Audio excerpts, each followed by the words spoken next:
Radio 4910, autour du Perron. Bonjour à tous.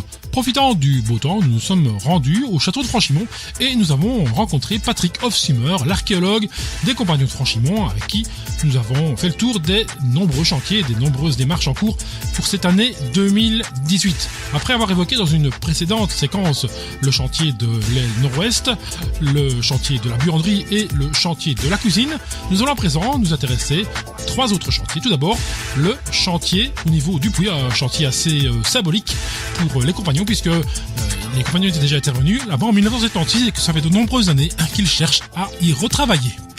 En face de cela, on a le projet du puits, au-dessus duquel pour le moment il y a une maquette en bois échelon sur 1 de l'ossature métallique qui devrait servir à la logistique, donc d'installation d'un treuil, pour monter, descendre les hommes et les marchandises. Donc un projet de permis de fouille qui est en cours de rédaction et on espère descendre fin de cette année-ci ou l'année prochaine, reprendre les travaux du puits. Actuellement on est à moins 26 mètres par rapport au niveau de la basse-cour. On était en 76, on avait arrêté les travaux à moins 28 mètres, ce qui veut dire qu'il y a des crasses qui sont évidemment retombées depuis.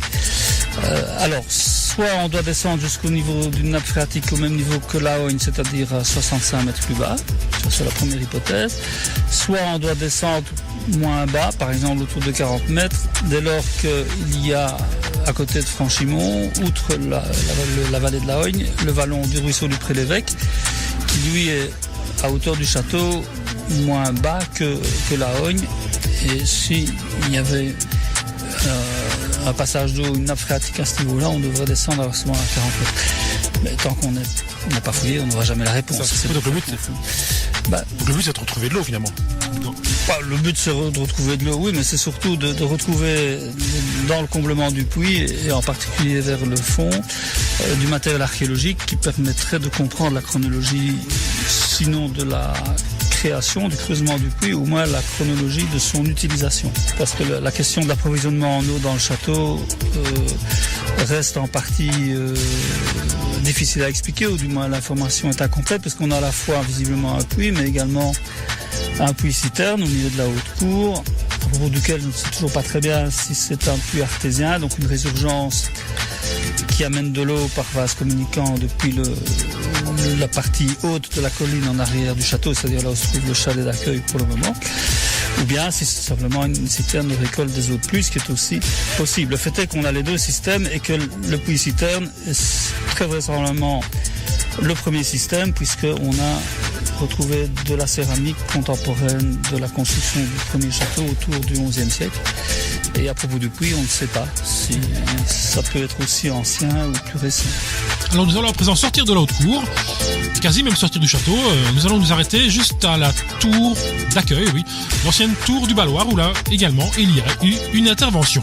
Donc, au niveau du centre d'accueil, donc ce qu'on appelle le Balloir, à l'entrée du château, il y a une terrasse qui pose des problèmes à propos de son étanchéité. Donc, on a pour le moment, toujours dans le cadre d'un certificat de patrimoine, pour mission de refaire un mur garde-corps au niveau de cette terrasse, de façon, d'une part, à supprimer des garde-corps qui ne sont pas très esthétiques, mais surtout, d'autre part, à remettre de la maçonnerie à des endroits où on soupçonne qu'il y a des infiltrations d'eau et en profiter pour mettre des couches d'étanchéité dans la maçonnerie.